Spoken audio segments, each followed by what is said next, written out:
अस्सलाम वालेकुम क्लास, कैसे हैं आप सब लोग। उम्मीद है आप सब लोग खैरियत से होंगे। अच्छा, आप लोगों को याद होगा कि मैंने आपको एक्सरसाइज 1.1 तो कराई थी, लेकिन 1.2 नहीं कराई थी। अब मेरे पास बुक नहीं थी तो मैंने नेट से देखकर 1.2 के कुछ क्वेश्चन उतारे, जिसमें से आपके पास पहला क्वेश्चन है simplify and write in the form of a plus B iota. अब सवाल ये है कि a plus B iota itself क्या है। तो जब मैंने आपको नंबर्स पढ़ाए थे तो उन नंबर्स में आपको रियल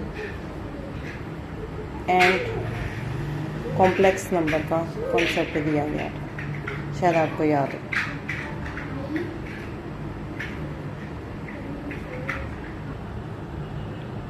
हो। रियल नंबर क्या होते हैं। रियल नंबर हमने ये बात बताई थी कि जो रियल नंबर का सेट होता है that is equals to rational number and union of irrational number. तो जब हम इन दोनों को मिला देते हैं तो जो हमारे पास सेट बनता है that is belongs to the real number. फिर हमने कहा था इन रियल नंबर्स के अलावा भी हमारे पास कुछ ऐसे नंबर्स होते हैं जिन्हें हम रियल नहीं कह सकते। तो अगर देखा जाए तो इस स्टेटमेंट के अकॉर्डिंग रियल नंबर में सारे के सारे वो एलिमेंट आ जाते हैं जो पूरी इस कहने के यूनिवर्स में एग्जिस्ट करते हैं, but except those number which belongs to the complex number. Complex number कौन से होते हैं? जिसमें एक टर्म आ जाती है आयोटा। आयोटा एक ऐसा नंबर है जिसकी वैल्यू है -1 स्क्वायर रूट। इसकी वैल्यू आज तक किसी को नहीं मालूम, तो उन्होंने -1 स्क्वायर रूट को आयोटा से डिनोट कर दिया। तो जिस नंबर में आयोटा आ जाता है वो नंबर क्या कहलाता है? Complex number. और जो हमारे पास यूजुअली कॉम्प्लेक्स नंबर होते हैं उसको हम जी से डिनोट करते हैं, और उसकी जो मेन फॉर्म होती है वो कुछ इस तरह से होती है a प्लस बी आयोटा। उसके दो पार्ट्स होते हैं। पहला पार्ट उसका रियल पार्ट होता है जो खाली a पर है, और दूसरा पार्ट उसका इमेजनरी पार्ट होता है। इमेजनरी पार्ट वो जिसमें आयोटा आ जाता है। तो अब जो हमारा क्वेश्चन ये था एक्सरसाइज नंबर 1.2 का, वो क्वेश्चन भी हमारा यही था कि हमने इन नंबर्स को किस फॉर्म में लिखना था, a प्लस बी आयोटा। तो चले हम पहले सवाल की तरफ चलते हैं, जो कि हमारे पास क्या है। क्वेश्चन नंबर 1 था इसका। क्वेश्चन नंबर 1 का first part 2 plus 5 iota plus 3 minus जी आयोटा। सॉरी, अच्छा, तो ये हमारा सवाल है 3 माइनस जी आयोटा। अब हमने इसको क्या करना है, हमने इसको a प्लस बी आयोटा की फॉर्म में लेकर आना है, जो ओरिजिनल हमारे पास कॉम्प्लेक्स नंबर की फॉर्म है। सो हम सबसे पहले इसका सोल्यूशन स्टार्ट करेंगे। सोल्यूशन जब भी आप स्टार्ट करते हैं तो सबसे पहले हमने क्वेश्चंस को रीराइट करना होता है। तो हम यहाँ पर इसको रीराइट करेंगे। अगर इसमें इक्वालिटी का सिंबल नहीं है तो उसको स्टार्ट में लगाकर हम इसको रीराइट करेंगे, ताकि पता चल जाए कि हमने सोल्यूशन इसका स्टार्ट कर दिया है। सेकंड स्टेप हमारे पास क्या होता है, जब भी ब्रैकेट इन्वॉल्व हो जाए तो हम लोग बोर्ड मैथ्स की तरफ आते हैं। तो सबसे पहले हम इसकी ब्रैकेट्स खोलेंगे। अगर माइनस प्लस का कोई साइन चेंज होना है तो उसको हम चेंज करेंगे, लेकिन क्योंकि ब्रैकेट के बाहर प्लस था, अंदर वाला सिंबल चेंज नहीं होगा। तो इसके बाद नेक्स्ट हमारे पास क्या आएगा, सॉरी, अब हमने ब्रैकेट को ख़त्म कर दिया हुआ। तो मैं इस स्टेप को रीराइट करूँगी 2 प्लस 5 आयोटा प्लस 3 माइनस जी आयोटा। तो अब हमने क्या करना है, हमने रियल में रियल को प्लस कर देना है, कॉम्प्लेक्स में कॉम्प्लेक्स को प्लस कर देना है। सो 2 प्लस 3 प्लस 5 आयोटा माइनस जी आयोटा। तो अब हम क्या करेंगे, 2 प्लस 3 हमारे पास हो जाता है 5। अब यहाँ पे हम क्योंकि 5 में जी को प्लस नहीं कर सकते, इसलिए इन दोनों में से हम आयोटा को कॉमन ले सकते हैं। बाकी हमारे पास यहाँ बच जाएगा 5 माइनस जी। सो अगर हम इसको देखें तो ये हमारी यही वाली फॉर्म आ जाती है a प्लस बी आयोटा, जिसमें a है हमारे पास 5 और b है हमारे पास 5 माइनस जी, और आयोटा की जगह iota.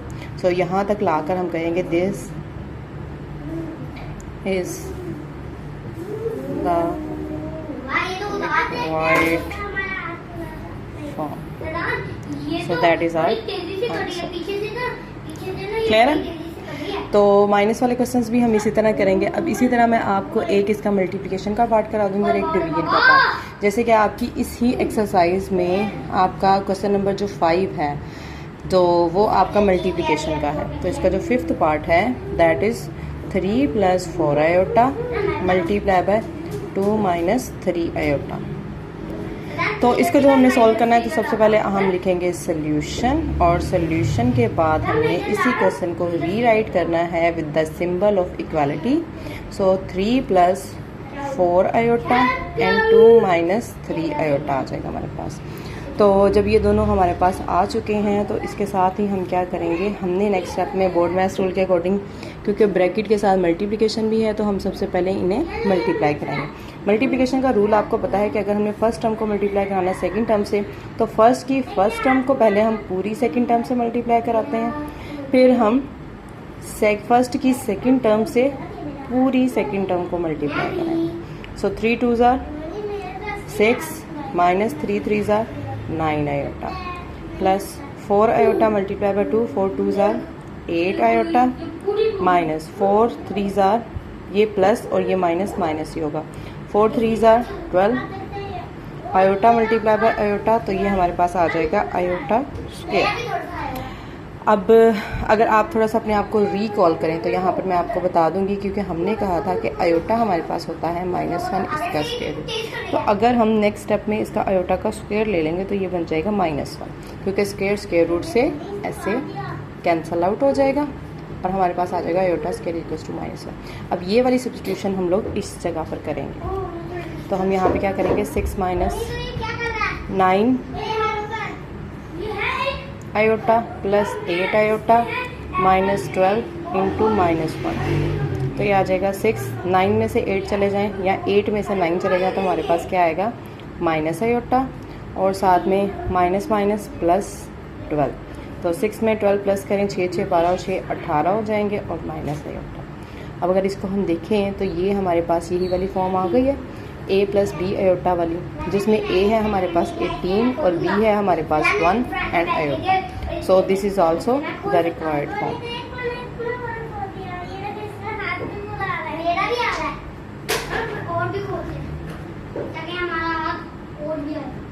So that is our answer. Clear students? जी तो स्टूडेंट्स, इसी एक्सरसाइज 1.2 के क्वेश्चन नंबर 1 का मैंने आपके सामने 7th पार्ट लिखा हुआ है, जो कि बिल्कुल इसी तरह से है, लेकिन हमारे पास जो यहाँ पर मैथमेटिकल ऑपरेशन यूज़ हुआ है वो डिवीजन का है। तो डिवीजन वाले क्वेश्चन को हमने किस तरह से डील करना है, वही वाला स्टेप आपने करना है। सबसे पहले आपने सोल्यूशन लिखना है और सोल्यूशन लिख के आपने इसी क्वेश्चन को रीराइट करना है with the symbol of equality. उसके बाद जो नेक्स्ट स्टेप है हमारा, हमने डिवीजन को सॉल्व करना है। तो डिवीजन को यूजुअली हम कैसे सॉल्व करते हैं, हम इसको फ्रैक्शन की फॉर्म में लेके जाते हैं, 2 माइनस 4 आयोटा। तो जब हमारे पास इस तरह से कोई कॉम्प्लेक्स नंबर आ जाए कि जिसके ऊपर भी हमारे पास आयोटा और नीचे भी आयोटा, अब हमने बेसिकली इसको लेकर जाना है a प्लस बी आयोटा की फॉर्म में। तो इस फॉर्म तक पहुंचने के लिए हमें सबसे पहले इसको सिंगल में कन्वर्ट करना होगा, तो उसके लिए हमारे पास एक ही प्रोसेस है, वो है रेशनलाइजेशन का। तो हम लोग रेशनलाइज करेंगे, रेशनलाइज द अबव टर्म। अच्छा, यहाँ पे आपके पास दो ऑप्शन है, या तो आप इसको न्यूमिनेटर की हेल्प से रेशनलाइज कर दें या डिनोमिनेटर की हेल्प से रेशनलाइज कर दें। यूजुअली जो रेशनलाइज किया जाता है वो डिनोमिनेटर की हेल्प से ही किया जाता है। तो यहाँ पर अगर हम डिनोमिनेटर को इस्तेमाल करते हुए इसको रेशनलाइज करें, तो रेशनलाइजेशन में आपको पता है ना कि हम उसके कॉम्प्लेक्स कॉन्जुगेट के साथ जैसे 2 प्लस 4 आयोटा से मल्टीप्लाई भी कर देंगे और 2 प्लस 4 आयोटा से डिवाइड कर देंगे। हमने डिनोमिनेटर के रिस्पेक्ट से इसको रेशनलाइज कर दिया। यहाँ तक सबको क्लियर है? फिर उसके बाद हम नेक्स्ट पे चलते हैं। नेक्स्ट पे हमारा प्रोसेस क्या होगा, ऊपर वाली टर्म को ऊपर वाली से मल्टीप्लाई करा दें, नीचे वाली टर्म को नीचे वाली टर्म से मल्टीप्लाई करें। तो ऊपर वाली, क्योंकि हमारे पास दो डिफरेंट टर्म्स हैं, तो वही इस तरह से करके आ जाएगा 2 प्लस 4 आयोटा। अब नीचे हमारे पास क्योंकि सेम टर्म्स हैं विद द डिफरेंट सिम्बल्स, तो हम इनको ऐसे ही लिखें। इससे नेक्स्ट स्टेप में क्योंकि ये मल्टीप्लिकेशन की तरफ आ जाएगा, 3 into 2 plus 4 iota and minus 5 iota into 2 plus 4 iota. जबकि नीचे वाले में अगर हम देखें तो a minus B into a plus B इसका फार्मूला बन जाएगा। तो हम इस फार्मूले को क्लोज कर देंगे, -4 आयोटा इसका होल स्क्वायर। यहाँ पर मैं साइड पे आपको इसका रेफरेंस भी दे देती हूँ कि a square minus B square is equals to a minus B into a plus B. So इस रेफरेंस को इस्तेमाल करते हुए मैंने यहाँ पर इसका क्या किया है, फार्मूला क्लोज कर दिया है। उसके बाद हम लोग नेक्स्ट स्टेप में क्या करेंगे, नेक्स्ट स्टेप में हम ऊपर वाली टर्म्स को इनको मल्टीप्लाई करा देंगे। सो 3 2s are 6 plus 3 4s are 12 iota minus 5 2s are 10 iota. Minus है तो अंदर वाला साइन चेंज हो जाएगा, 5 4s are 20 iota multiply by iota, iota square. और नीचे वाली टर्म हमारे पास क्या आ जाएगी, 2 2 ज़ार 4 माइनस 4 4 ज़ार 16 एंड आयोटा स्क्वायर। उसके बाद हमने क्या करना है, हमने ऊपर वाली टर्म में इन आयोटा की टर्म्स दोनों को 12 में से 10 चले जाएं तो हमारे पास कितना बचता है, हमारे पास बचता है 2 आयोटा। इसी तरह -20 और आयोटा स्क्वायर मैंने आपको बता दिया था, अभी पीछे ही हम रिसेंटली करके आए, इसकी वैल्यू होती है -1। सो डिवाइडेड बाय 4 माइनस 16 और यहाँ पर भी आ जाएगा -1। सो इससे नेक्स्ट स्टेप में क्या करेंगे, 6 + 2 iota minus minus +20 and 4 plus minus plus 16, तो 20 + 6 26 + 2 आयोटा डिवाइडेड बाय 4 + 16 भी हमारे पास क्या आ जाएगा, ये आ जाएगा 20। और फिर उसके बाद हम इससे नेक्स्ट स्टेप में क्या करेंगे, हम इसको 26/20 कर देंगे प्लस 2 आयोटा ओवर 20। ये हमने क्यों किया है, हमने इसके फ्रैक्शंस को सेपरेट इसलिए किया है क्योंकि हम ये वाली फॉर्म बनाना चाह रहे हैं, a + b आयोटा। तो इसको अगर हम 2 पे डिवाइड करें तो ये आ जाएगा, ऊपर आ जाएगा 13, नीचे आ जाएगा हमारे पास 10 प्लस 2 1 ज़ार 2 2 10 ज़ार 20, तो यहाँ पर हमारे पास आ जाएगा iota over 10। So this is our required form, just like as 13/10 plus 1/10 into iota. So this is our A and this is our B and iota. So this is our required form. Okay students, अब हम चलते हैं अपने question number 2 की तरफ। हमारा जो question number 2 है इस एक्सरसाइज का वो है about additive inverse. Additive inverse में जब हमने स्टार्ट में इसकी प्रॉपर्टीज़ पढ़ी थी तो उसमें हमने ये पढ़ा था कि एडिटिव इन्वर्स क्या होता है, एडिशन का उल्ट। अगर प्लस है तो उसका सिंबल चेंज होकर माइनस हो जाएगा, अगर माइनस है तो उसका सिंबल चेंज होकर प्लस हो जाएगा। जैसे इसमें हमारा पहला सवाल ये है कि हमारे पास एक कॉम्प्लेक्स नंबर दिया है 2 + आयोटा b।